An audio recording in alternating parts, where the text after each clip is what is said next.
Good morning, good afternoon, or good evening, depending on where you are in the world, and welcome to Ad Age webcast sponsored by Hightail. The topic of today's webcast is how global brands keep their creative edge. I'm Christopher Hosford with the Ad Age team, and I'm your moderator today. We have just a few quick items to go over before we begin. We'll hear from today's presenters, and then we'll open the floor to your questions. To participate in the Q&A portion of the webcast, all you have to do is type your question into the Ask a Question text area and then click the Submit button. You can submit the questions at any time during the webcast for either of our presenters, and we'll address as many of them as time permits after the prepared remarks. Now also, please note the series of widgets that are available for you towards the bottom of the console. Now, I'd like to introduce our presenters for today, Mike Trigg, Chief Operating Officer of Hightail, and Kevin McEvilly, Director of Marketing and Communications Technologies for PVH. Mike and Kevin, I'm pushing this first slide to you. Please tell us about yourself.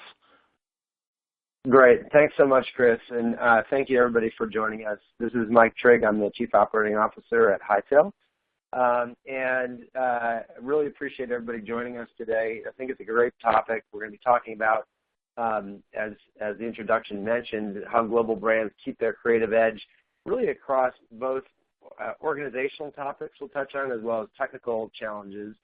And I couldn't ask for a better guest to join me today in this discussion, and it'll be a fairly free-form discussion. We want it to be interactive, and we'll answer some questions at the end of this session, so please cue those up. But Kevin McEvilly is joining us, and what better person to talk about global brands? Kevin, I'll let you introduce yourself. Thanks, Mike. So I'm, as Mike mentioned, I'm Kevin McEvilly, and right now I'm with just a wonderful organization called PVH that has some great brands in Calvin and Tommy Hilfiger and their heritage brands, Speedo and others. But I'm a veteran of the agency life and had really cut my teeth with Omnicom over the better part of 10 years. And the topics that we're talking about today are really kind of near and dear to my heart. I was happy when Mike reached out. Just so all of you know, what Mike said before is really kind of interesting. This is very much a conversation between he and I and hopefully all of you. Whilst we have some prepared content, it's not a lot. And really what we'll look for is a lot of Q&A from all of you and to do some feedback, and hopefully we all get something out of this. All right, Mike, I think you're up. Yeah, wonderful. Thanks so much, Kevin. So, my background has been most of my career spent in marketing, both on the agency side and on the brand side, the corporate side as well. And so I've really lived this world firsthand, and a lot of the experiences that we'll talk about today are from my experience on both sides of the aisle. But really, when you think about the client-agency relationship, it's very much an extension, very yin and yang connection between the inside the organization and outside the organization. Our marketing department works with a number of external agencies, be those web design firms, video production houses, photographers, product designers, you name it.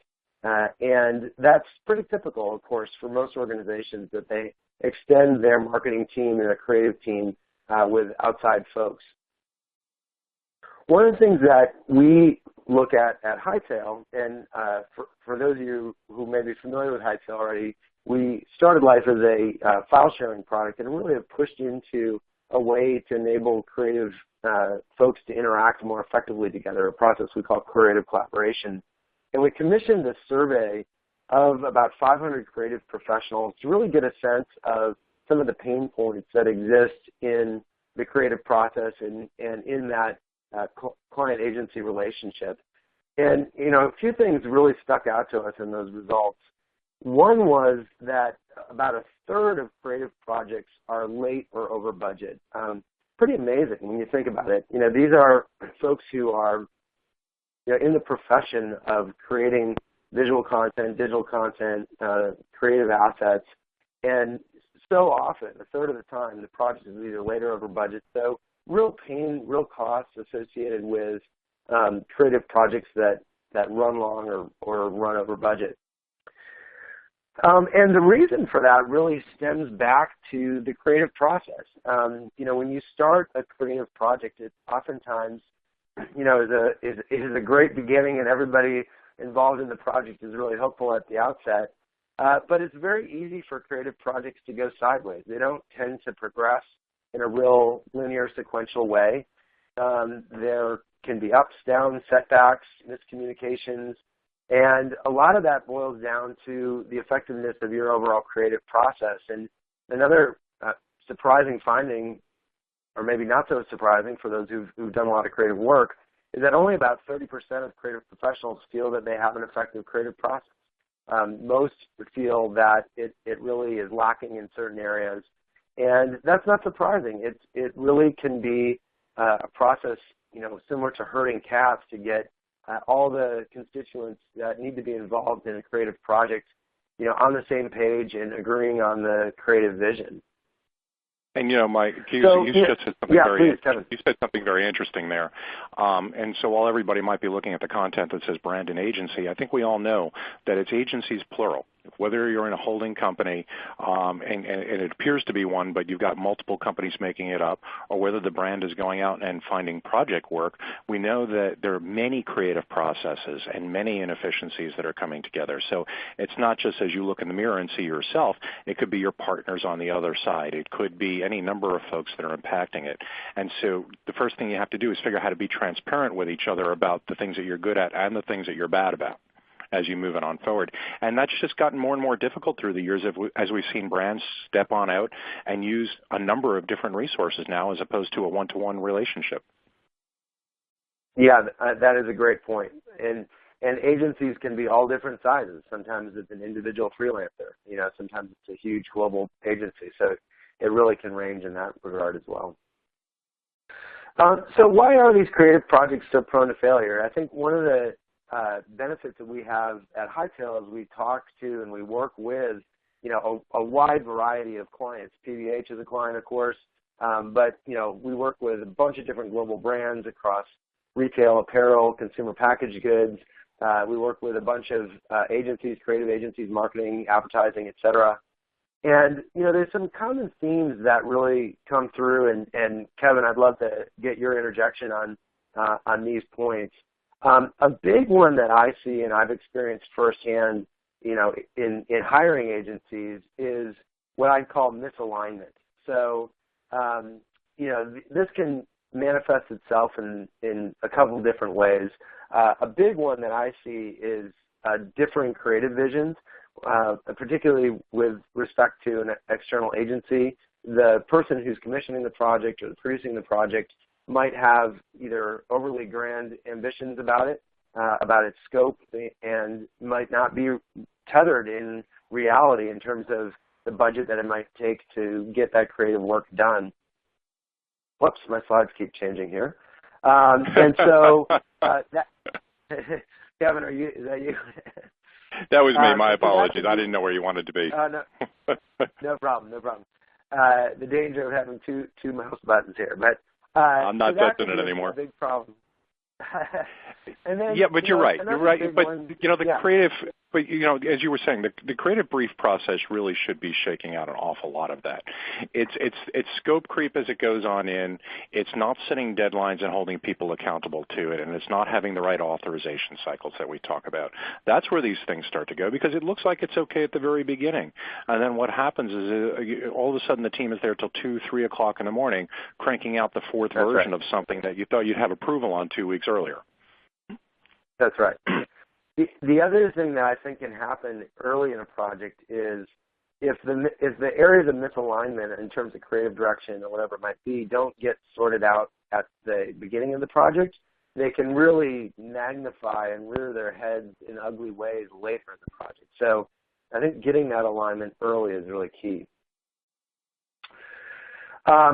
So another big theme to touch on is miscommunication, obviously. This really can come up frequently, again, when you've got this patchwork of agencies, freelancers, internal folks, et cetera. You've got a communicate across these different organizational boundaries. A lot of, communication systems, be they email or text messaging or IM or whatever, may not be particularly well suited for that. You can find that you've got the communications about a creative project sort of fractured across multiple different systems. We see this all the time. A lot of agencies we work with will have Basecamp or Asana or Jira or something for tracking. They'll have a file sharing system. They'll have email. They'll have instant messaging, and that can be a real challenge too. And then lack of transparency is another big one here, where not necessarily every stakeholder has visibility into the status of the project, conversations that have been transpiring, and that can cause kind of repeat conversations or disconnects within the team. And when we do these, it's interesting because there are so many tools that can address any one of these items, right? And we think, well, the tool is going to help us solve our issue, but the tool is only going to help us run into the issue faster. And it was something that Mike and I were talking about right before we opened this up to everybody else, which is if you don't have a conversation about how we're going to do business, as much as we all hate sitting down and having a process conversation, if we don't talk about how we're going to do business and we're just going to hit the exact same walls with more resources, so it's going to be more expensive and we're just going to hit them faster but have the same problems. And so when we talk about transparency, yes, that is absolutely critical, but it is about the multiple systems and those cross-organizational conversations. How do we agree to work to begin with? And once we've got that in place, then we can expose a tremendous number of opportunities with different platforms and tools and ways to work together. Excellent point. Excellent point. All right, so the third area of challenge that tends to come up is just basically a poor creative process. And this at some level is not surprising, right? If you think of your kind of stereotypical creative person, they're great at creative. They're not always great at project management. And that can, a lot of larger agencies have the benefit of having a dedicated project manager to kind of shepherd the process along, but that's not always the case. We work with a lot of smaller agencies where, the creative people are the project managers themselves, and so they've got to wear multiple hats. And, where you see this kind of manifest itself is really around the review and approval process. I think frequently you'll see those kind of stages to a project are not very well defined, or the organization doesn't stay disciplined about hitting those milestones. Kevin, I know you've seen that firsthand, where you gotta stay accountable and you gotta stay on track, or otherwise, the thing can really blow up and go way over budget and be a money loser for the firm. And it speaks back to the transparency that we were speaking about before. And I think the problem has only gotten more difficult for the folks doing the work because the process is no longer just about creating magazine inserts and 30-second commercials. How many of the folks that are on the call here right now on the webinar spend time doing mobile app design? You think, well, I've got some wireframes and I've got a prototype, and then all of a sudden you're up against the deadline, and something that hasn't been properly gone through QA is all of a sudden needs to be production ready, right? And it comes back to the same thing, because systems people love a hierarchy and they love the approval, but that doesn't always fit. There's creative teams that do this now, and how do you get a little bit more rigor into the process? And God, I hate that P word, using it all the time. That's really what we're talking about. Just a little bit more rigor, just a little bit more transparency, and then once again, setting expectations as part of the feedback and approval. Right? Somebody misses an approval, you're going forth and you're saying, well, you know what, that changes the deadline, and somebody needs to speak up about that. And to do it one-on-one might be the way to do it. To do it as part of the approval forum, if anybody misses these approaches, then we're going to miss this overall deadline. That's where you change the transparency conversation at those moments, and not in a way that makes somebody, not in a way that's punitive, but just in a way that sets expectations for everybody. Yep.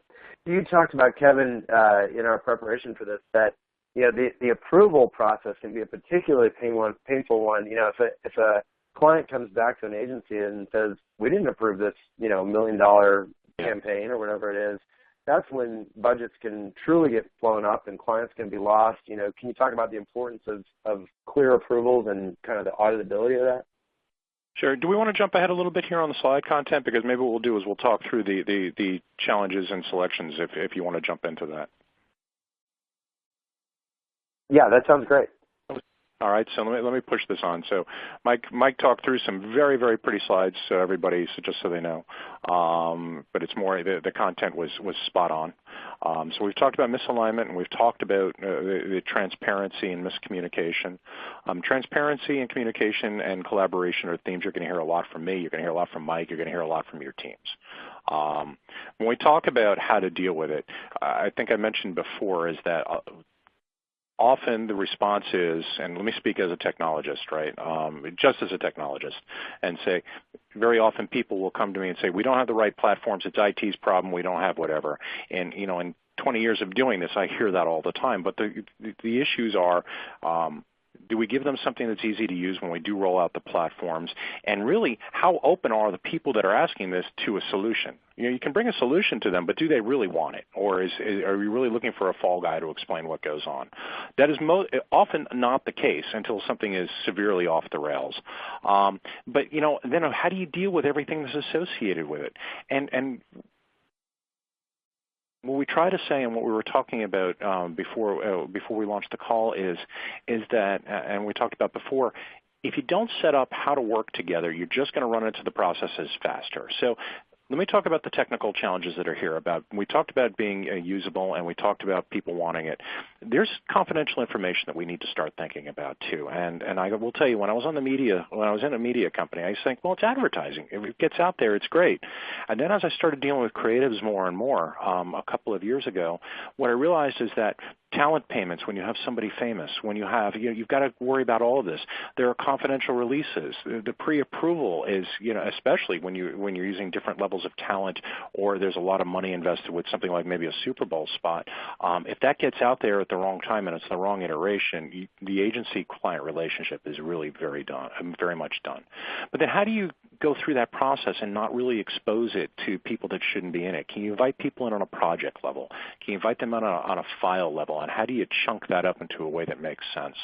And then in the entire process, inevitably what happens is you've got somebody that's a linchpin and they get an offer from somewhere else, and you're happy for them and they leave, and all of your knowledge leaves. And that's really, that is maybe the biggest problem that we face on a regular basis. And so as I slide this on forward, here's kind of what Mike was talking to before. Right in the middle is my favorite component. Approvals in email might be the thing that kill us the most. Oddly enough, the fax machine might have been better because at least there was a paper copy in a file folder somewhere. But depending on all of our different organizations' document retention schedules, or somebody leaves, what do they do with the mail? Do they delete it after 30 days, whatever? It's entirely possible that a coworker of yours received an approval, and then that email is gone and the client objects. They say, no, we didn't approve that, and you've got no record. And now the CFO is looking and going, what's going on here? We have hundreds of hours into this, and we've got a tremendous amount of exposure in terms of what we've done. And so without having a facility where we can be, again, the word transparent comes back all the time with this, where this can be out front and transparent, and everybody can see it and see when it happened and how it happened. Now this is not just a question about creative approval. Now this is very much about a fiscal liability for us. And we need to make sure that we approach that and we're concerned, and we make sure that all of our constituencies are taken care of. When we talk about confidentiality, many of us have CISOs, information security officers, and many of us have thought about them as the person that says no. And on the other side of it, I would offer that all of us need to change our approach, especially if we're creatives on the call. Well, let's change our pitch. Instead of saying no, maybe the first conversation in the selection criteria is to the CISO, who knows our legal obligations, who knows what we have to do with the data, who knows what the risk is, and say, what should I be looking for in a partner as we bring this on forward? Then you turn to IT, and they're going to say, hey, you know what? If you do X, Y, and Z, you won't need to manage multiple profiles, and you won't need to worry about when an employee leaves whether or not they have access. We've got that covered for you on an onboarding and offboarding situation. And then finally, and maybe one of the biggest ones that's the challenge, is how does something integrate to other items? Now, we put infrastructure here. That could be how it integrates for security, like I talked about before, or I have a Zynet implementation here, and over here I'm using the Adobe Creative Cloud, and I'm storing some assets over here, and my third partner over there uses an unstructured file a home directory, for lack of a better term. How do we bring all of this together in a way that makes an awful lot of sense and coherence? And these are the things that we talk about when you want to find a collaboration tool, when you want to do some creative. These are the important components to us. And I'm going to go back to the first point. And in the end, it's got to be easy to use. If it's not easy to use, everybody's going to go. About, Kevin, you've got situations, I'm sure, where people bring their own tools and put it into all manner of stuff.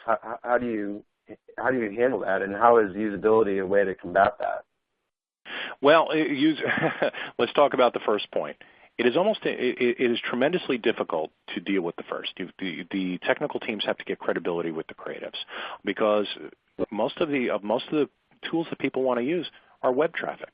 They're just out there, right? And so what's the difference between looking at the New York Times, or in my case, my rotisserie baseball league, and going to a file share, right? We may have a gateway up on the edge that says, oh, don't look at that, but we know that these services pop up all the time, and so an organization may not actually be able to keep track of it, when it happens, when a new one pops up the very next day. But the one thing that we've seen when the solution has been brought in by the end users is that it's been simple. It's 2 clicks. It's a simple web interface.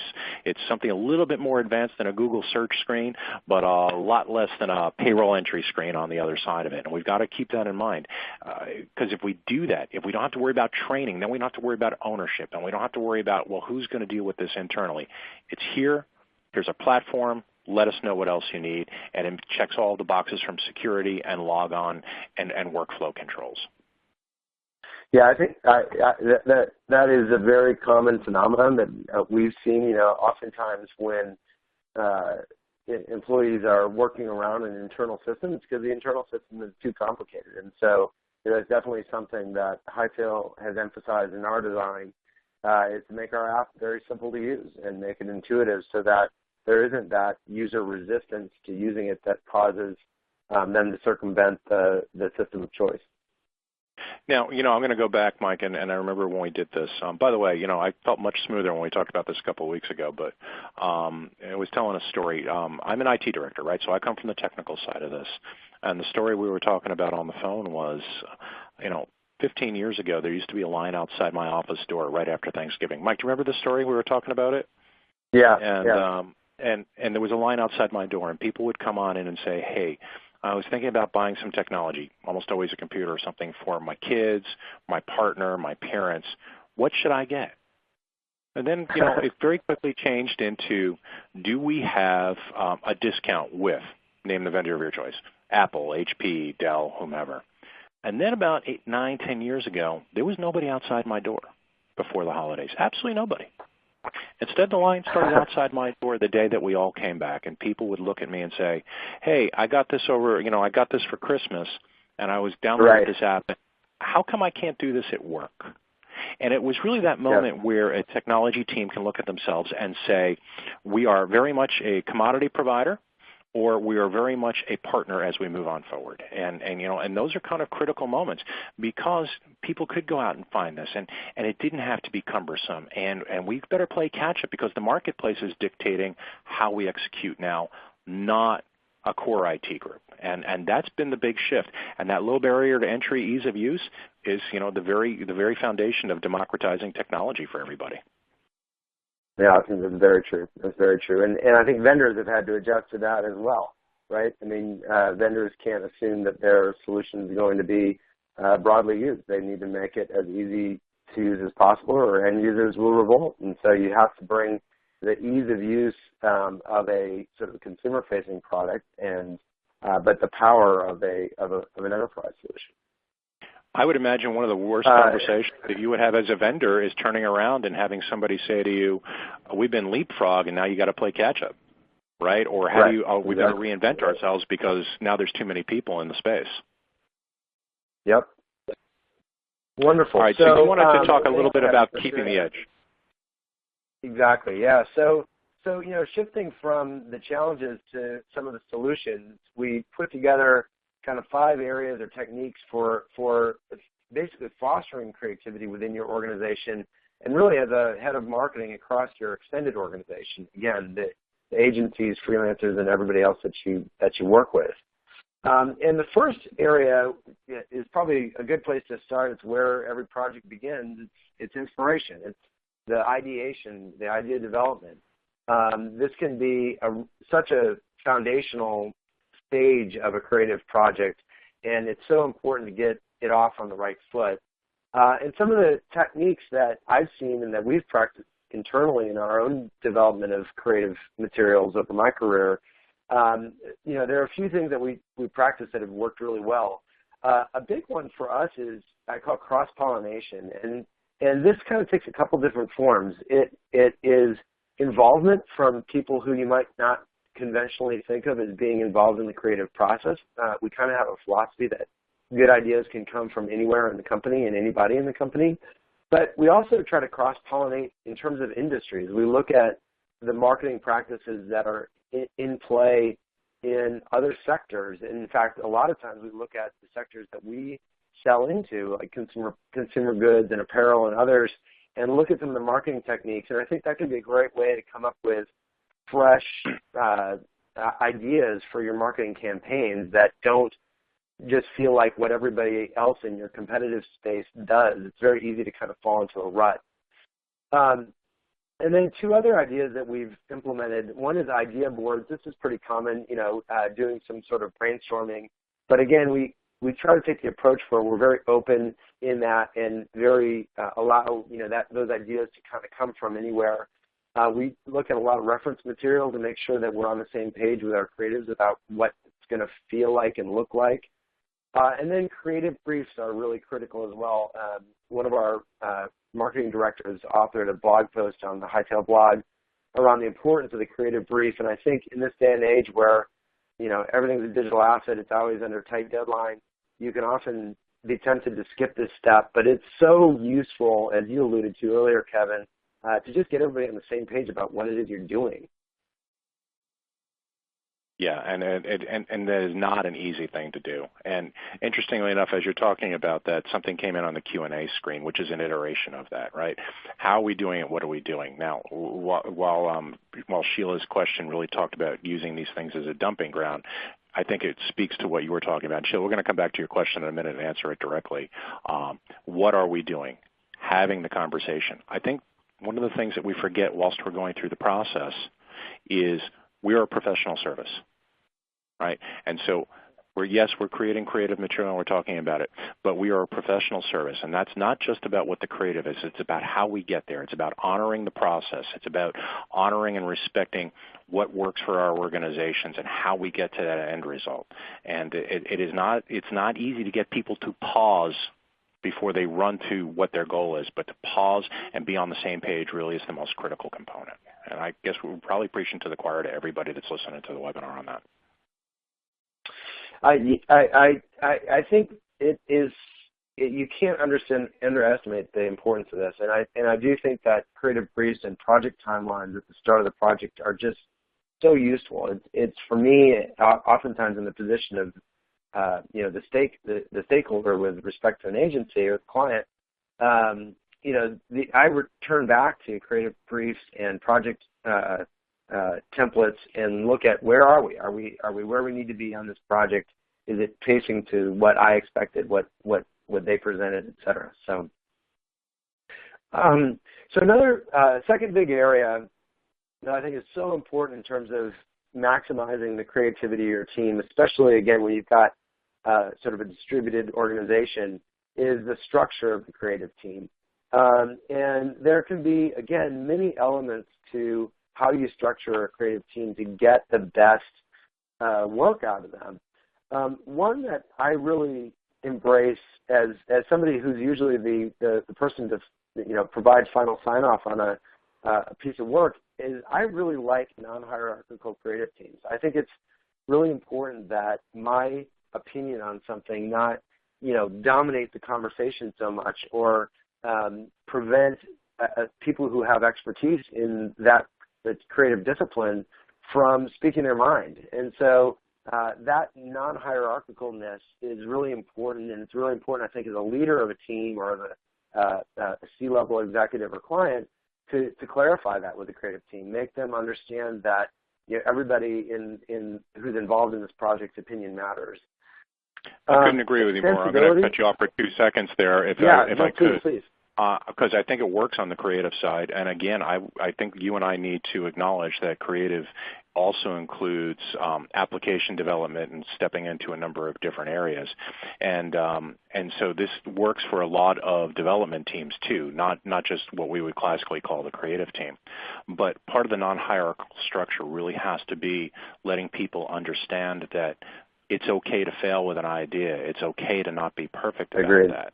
And that's really a style issue for an awful lot of people. How many people do we know about they're concerned about raising their voice with a great idea because they're afraid it's not a good idea? But when we talk about the creative brainstorming process, when we even talk about through the execution, there's always room for improvement, but we're not going to know until we're probably not going to know how good it is until those times where we trip over ourselves and have that failure and make that part of our collective knowledge. I completely agree, and I in fact, I read a wonderful book on creativity called Creativity Inc. by Ed Catmull, who's the founder and CEO of Pixar, and he hits that point on the head. He says failure is an essential, not only it should be an acceptable element, but an essential element to creativity, because if you don't have that risk-tolerant culture and willingness to try new unconventional things, you're not going to come up with that breakthrough idea that kind of breaks through the clutter. And I think embracing that and celebrating that is another really important element of how you put your creative team together. Absolutely. And then the other point on this slide is around extensibility. I have really I grew to appreciate that in a past life. I was doing animation work, and we really found that the specialized expertise was so critical. It wasn't enough to just hire an animation studio. We really needed to go find particular folks who had expertise in lighting and shading and textures and all this stuff involved in 3D animation. And that is just so important. It's so important that you take an approach of getting the right people on the team and establishing trust across that extended organization so that they can really function as one team, and even though they may only be coming together to work on a particular project. Yeah. All right, so moving along to our third area, one that should be no surprises in this is communication. Just as we highlighted, miscommunication as a challenge. Establishing effective communication among your creative team, and in particular with the client, is just so important. And a couple best practices to highlight here. I think a huge one is that it be contextual. And by that, what I mean is that too often, especially if you're handling all your communication in a horizontal tool like email, you don't have the context of the asset or the project that you're working on right in front of you. You can't highlight what it is you're talking about or where in the video, what timestamp in the video you're referring to. And a lot of miscommunication stems from that. So having all the communication for a project be contextually kind of pinned to or anchored to that particular piece of creative work, I think is just really, really critical. And let me jump in there. Yeah. You were exactly right. Please. And there's the other way to do it, but it's still contextual, is to bring in the creative assets throughout the conversation, to create the communication thread, and then tuck the assets in as part of the creative process. Right? So many of us grew up with, here's the file. Here's our email conversation. Here's the file. Now we have threaded conversation beneath the asset. But we can bring the assets in as a secondary component to the conversation also. But it still stays fully contextual like you were talking about. But it's in many ways it flows a little bit more like a conversation would if we're all sitting in the same room. If the platform reflects that, that could be a very interesting way to collaborate and move on forward. Absolutely, and I think one of the other realities, any creative project is going to transpire over, some period of time, often days, weeks, even months, and it's very important to have to resurrect that context when the conversation kicks off again, right? Particularly if you have as I, often play the role of, I'll be bouncing in and I haven't paid attention to this display ad or web page or whatever it is in a couple of weeks, and I may forget what was the previous discussion. So having all of the context of that so that, reviewers and approvers who drop into a project just periodically can kind of pick it up and know where they left off is really important as well. Absolutely, but as is the closed loop point, and I think maybe that's one you should really highlight here as you talk through it.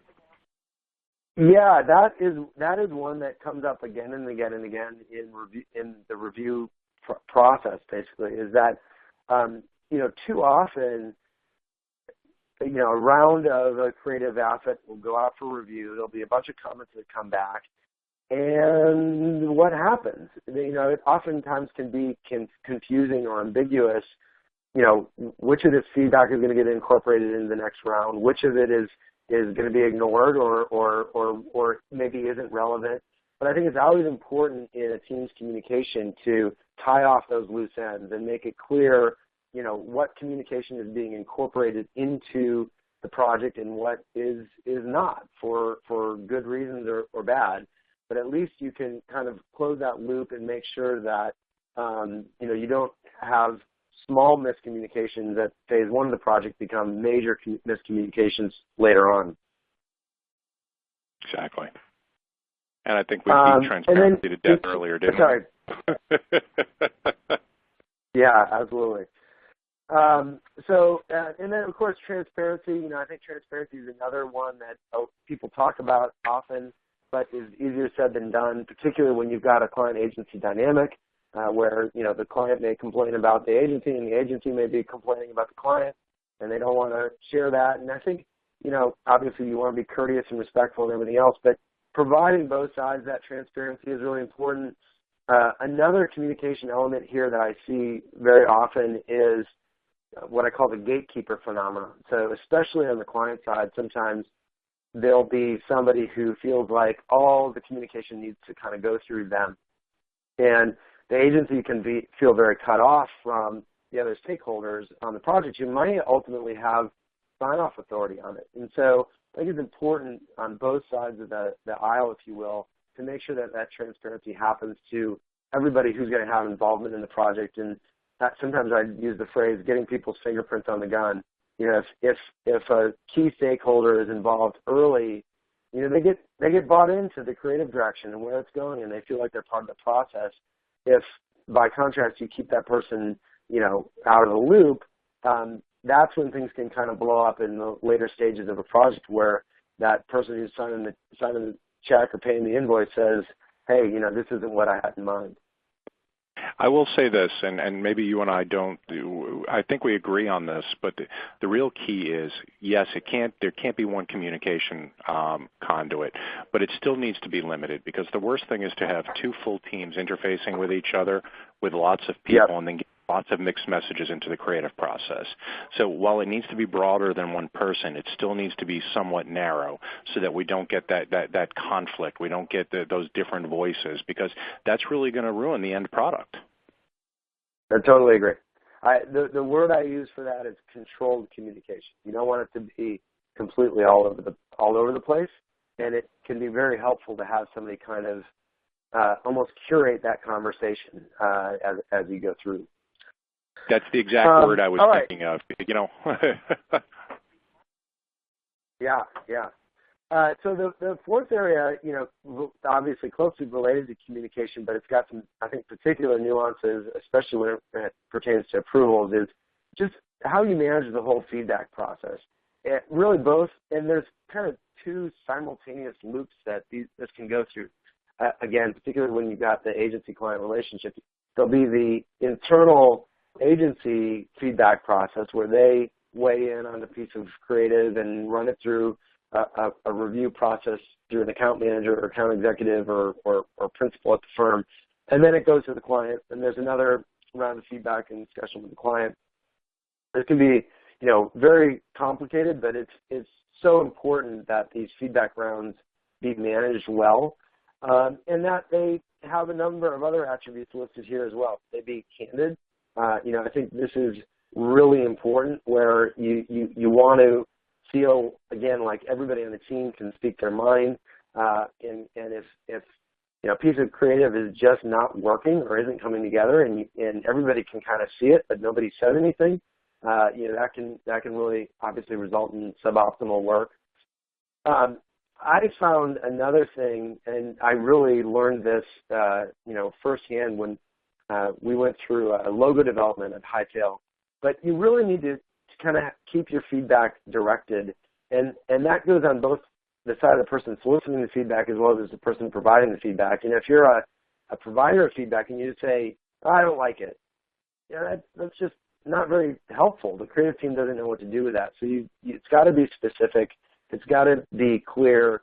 And on the side of the person soliciting the feedback, I think it's always useful to be clear, what feedback are you asking for? Too often I see creative leads just sort of throw something over the fence and say, what do you think?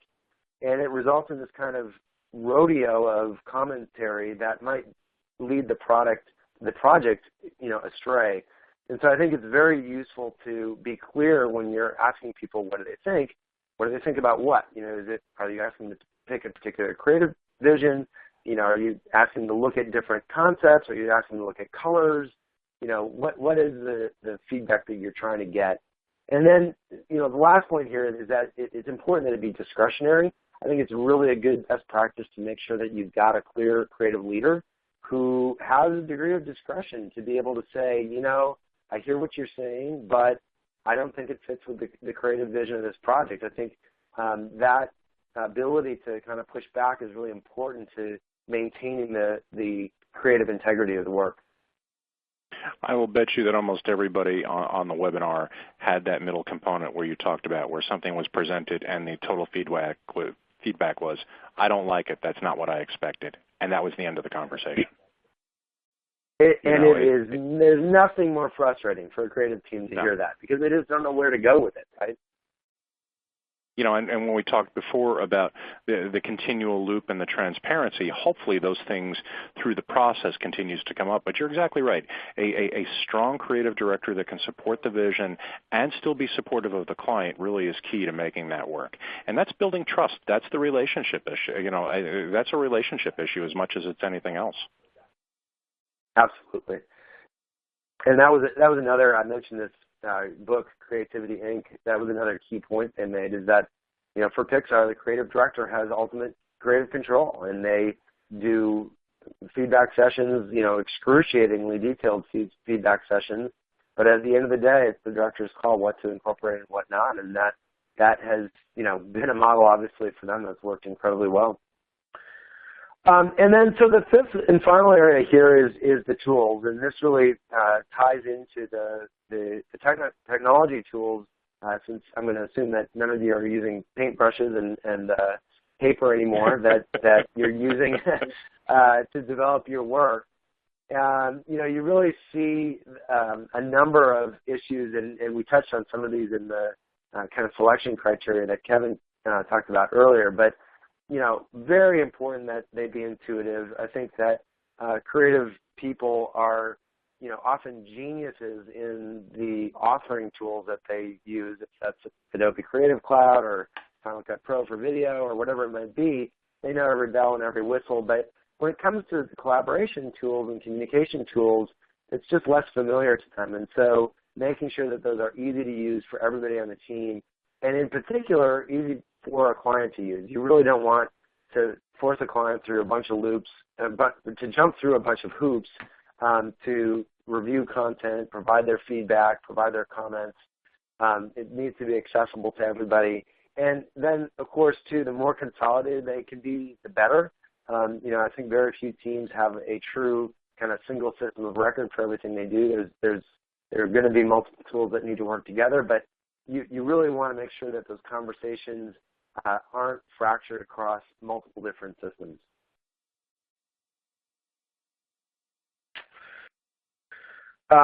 All right, so those were kind of the 5 areas that we touched on, and again, that the Hightail product is really designed to solve this. The product really started with, again, ability to share files, but we really recognized that as people shared files on Hightail, it was always with a purpose. They were always trying to maybe get feedback or have somebody contribute edits to that creative work or update a new version or present it to a client or run it through an approval process. There was always, a reason that people were uploading that file into Hightail to share it. And so that's why we built the all-new Hightail. So Hightail really is the easiest way to share a file with anybody. But with the new version of Hightail, we also solve all these other peripheral problems as well. You can go in and comment directly on a file, and you can pin your comments to a particular place in an image or timestamp in a video or audio file.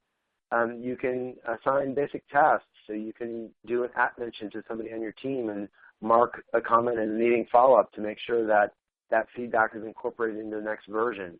You can manage all those versions in Hightail, so you can not only upload round 1, but round 2, round 3, round 4, see how that particular creative project, evolves over time, archive all the comments and discussion that happened in each version of the file as it went through.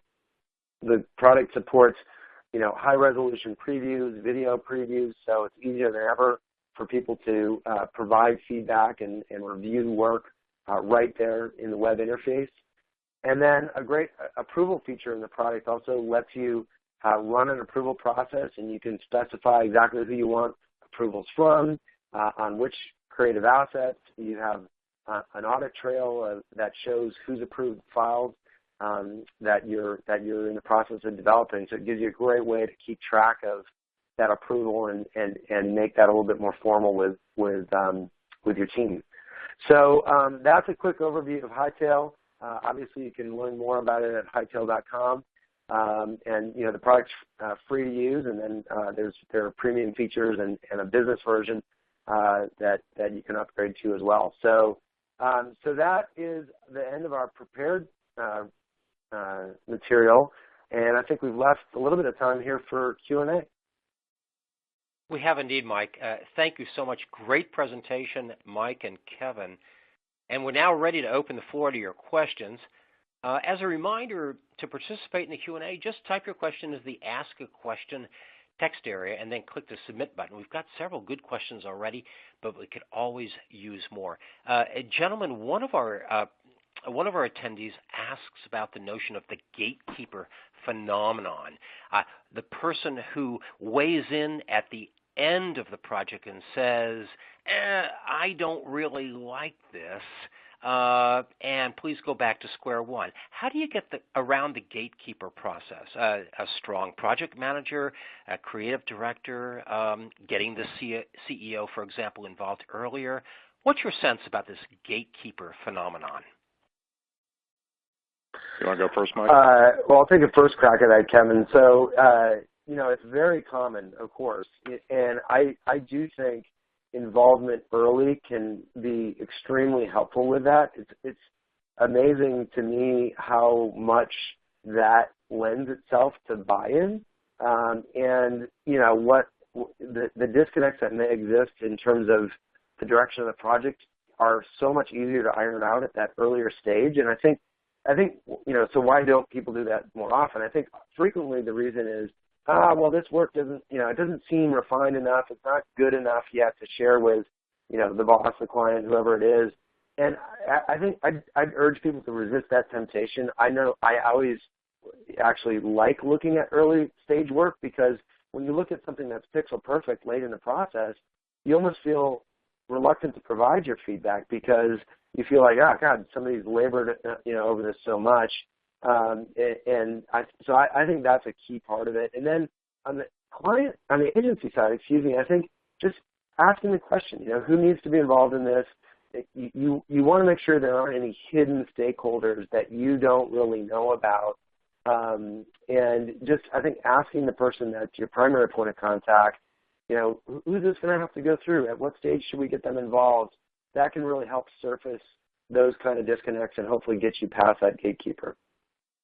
I think you hit on it right at the end, the part where I'm going to go with this, which is working with the brand, working with the agencies, and identifying who the stakeholders are. I would actually turn it around a little bit and say, when you're hired as an agency, you're being hired not just for the quality of the work, but for a methodology. And part of the methodology is making sure that we have to make sure that the stakeholders, the approval folks, are continually kept in the loop as part of what's going on now, whether that's regular check-ins, whether that is that directed commentary from time to time. I think you need to make it part of your approach. I think you need to make it part of the response to a brief. Very much, and not just say, all right, we're going to create this and go get the approval. Because if you do it that way, if you have a client that doesn't buy into that, is that a client you really want to be involved with? Right? Here's our methodology. We know how to make this successful. This is what we do. But it means that sometimes, and let's use the CEO example, the CEO can't just see the final product. The CEO has got to be part of the iterative design issues. We want to be able to get the feedback because in the end, that's not just going to make us successful as your agency partner. That's going to make all of you look really great throughout the process because you're lifting up stuff. You're being transparent internally. Yep, totally agree. Great response. Hey, Mike, a question just came in about talking about process and talking about approval. Let's go back to the beginning of the process. Do you use or recommend creative focus groups to test creative? This came in from one of our attendees, and they want to know about testing creative and reinforcing agency recommendations, sort of like a third-party recommendation. What's your thoughts about that, Mike? Absolutely. We do that all the time. I think as an online business, we're incredibly analytically, quantitatively driven. We look at metrics on our site around usage and stuff every day. And the same holds true for our marketing creative. We will, and we do it in numerous different ways, right? So sometimes that takes the shape of a focus group. But, we often find that we can employ online techniques for these things. We've done online surveys oftentimes are a great way, and there are increasing audience tools out there where you can specify exactly what audience you want to survey for a particular piece of creative. We have used just online, run A/B testing online with different types of creative. So obviously, if you've got something like display ads or website, that's easy to do. You can parcel out your traffic and see how response rates differ for those. So we do that all the time for online ads. We did that, but we've done that for our logo redesign. We did that for some TV campaigns that we were running where we did exactly that, and it's incredibly useful because there is almost never some learning from that where you go, I did not expect that. I didn't expect that reaction, or I didn't consider that. So it's always a good part of the process if you can fit it in. Absolutely. And Mike, this other question is for you. It came in from Sheila and asks about online collaborative apps, such as Google Apps. Can you use Hightail with Google Apps and some of the other collaborative technology that's out there? Yeah, absolutely. We do that ourselves, actually. So the Hightail product, in fact, lets you authenticate into Hightail with using your Google ID. So that's handy if you want to do that. We don't have on the Hightail side the ability to link to a Google app or Google Doc. That's a feature that is sort of on our roadmap. But you certainly can do the inverse. So any what we call space within Hightail, where the collection of files and the discussion, the comments, everything reside, is just a simple URL. So you can cut and paste that URL, put it into an email, put it into an instant messaging, put it into a Google Hangout, put it into a Google Doc or Google Word file. All that gives you a nice way if you've got maybe a project plan or something that you've got in a Google spreadsheet, for example. You can have that link to particular spaces within Hightail. So, as both being web products, they work very well together. Got it. And Kevin, we've got another question that came in about your comments about multiple creative teams. How do you implement changes that are needed across these multiple teams and not only under one roof? You've got the CEO here, you've got multiple creative guys and a bunch of approval things, multiple creative teams. How do you coordinate that? It's wow. It's a Sisyphean task. Let's be clear. It is. Everybody has got their own approach. We've talked about conversations and transparency, but in the end, it's about getting the key representatives from each of the partners at the table to talk it through. And I really mean talk it through with a lack of ego. It is almost an impossible task. Especially if you're all from different places. A holding company agreement, I think when you work in a holding company, it's a little bit, more straightforward. But if you're 5 independents working for a brand, everybody wants a bigger piece of the pie. Everybody wants their voice to be the dominant one. The reality is, as the brand, I picked all of you because you were special and you're bringing something, to the table. And I hope I don't have to get involved to make all of you work, but maybe it is incumbent upon me to make it work, and to come to us and saying we're having some challenges without being that snitch that everybody talks about. But if it can start first with the creatives, with each of those project teams working together and having the conversation, that's where it starts. Again, a common tool set wherever possible is terrific. Because it will smooth it off and help lift everybody up together. But in the end, there will need to be one voice of authority. As much as we want to say we're collaborative, you still need the voice of authority. And Mike, another question came in on that very subject, but just expanding on it. You've got multiple people who are chipping in on creative who might not be the ultimate decision maker, or for that matter, the person driving creative decisions, but they feel like they have to chip in, they have something to say. How do you manage that? It seems like a huge challenge. Yeah, it can be. And I think that's where having either an effective project manager or project management tool can be really helpful. A lot of this is going to sound like, I'm recommending you dismiss some of that peripheral feedback, but a lot of times people just want to be heard on a creative project. They want to feel like their ideas were at least considered, right? And so I think that's really important. I think it's important to getting buy-in, even if you end up not incorporating necessarily what they are asking for or recommending. The process of at least listening and considering and explaining why that feedback may or may not fit in the overall creative direction, I think it's really, really useful, and it makes the team feel bought in. And to your point, Kevin, you said, your thoughts? Mike, you had said, a tool or a project manager, and the only thing I object to is it needs to be and. You need the person, you need the voice to drive it, and then you need to give them the proper tool. Again, throwing the tool out there without somebody to be able to pull all the constituencies and the timelines together is just not going to work. You're totally right. A piece of software can't listen the way a human being can, fortunately, not yet. It sounds great. We have one question from an attendee who obviously is perhaps from a bank, an insurance company, an accounting firm.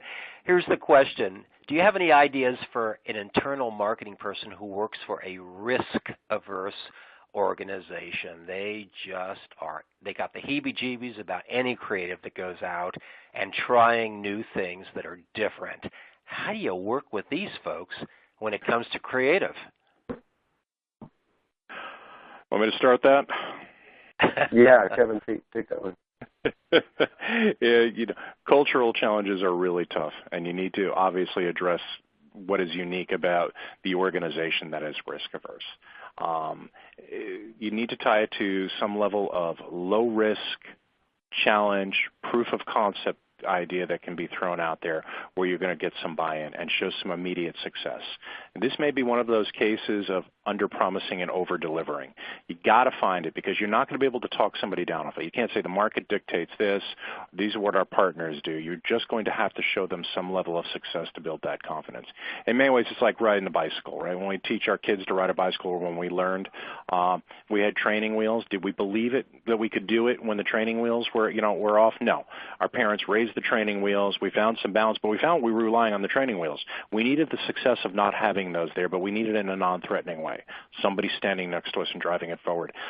I really think that's the only way that you can do that, because if you can start there and you can build that, you'll build velocity to the more progressive, the more dynamic approaches. Mike, you have anything on top of that? No, I think you nailed it. You have nailed it. And in fact, we've reached the end of our time, unfortunately. If we didn't get to your questions, we'll do our best to follow up with you later. And also, please take a moment to answer our exit survey. And again, thank you for attending Ad Age's custom webcast sponsored by Hightail. Remember, you can also view and listen to this presentation on demand using the same link you used to attend today. You'll receive an email as soon as your archive is ready, so keep your eyes peeled for that. So on behalf of our guests today, Mike Trigg from Hightail and Kevin McEvilly from PVH, I'm Chris Hosford with the Ad Age team. Thanks so much for your time. Have a great and prosperous day.